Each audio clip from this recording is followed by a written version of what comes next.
అల్లు అర్జున్ గట్టిగా 10 గంటలు పోలేదు జైలుకి. పోయిండో లేదు, ఇట్లా పోయిండో వాళ్ళతో మాట్లాడి వచ్చిండో అయిపోయింది.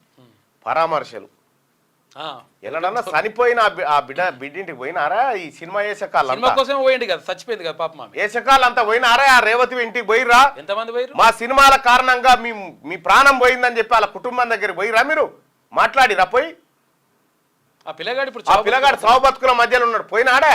ఏమైందా? అల్లు అర్జున్ ఎవడన్నా ఇచ్చిండా, కొరికిండా? ఎవరన్నా మ్యాన్ హ్యాండిల్ చేసిరా? ఒకవేళ రేవతి ప్లేస్ లో అల్లు అర్జున్ గారే తొక్కిసలాటలో చనిపోయింది అనుకుందాం, పరిస్థితి ఏంది? ఊకుంది రానా? మీరంతా అర్ధగంటకే రోడ్ల మీదకి వచ్చి ఖండిస్తున్నాం, ఇది దుర్మార్గం అని చెప్పేటోళ్ళు. విషయం ఏంటంటే మీ ఫ్యాన్స్ మిమ్మల్ని దొక్కి చంపుదురు, మీ ఫ్యాన్సే మిమ్మల్ని దొక్కి చంపుదురు ఆ తొక్కిసలాటలల్లా.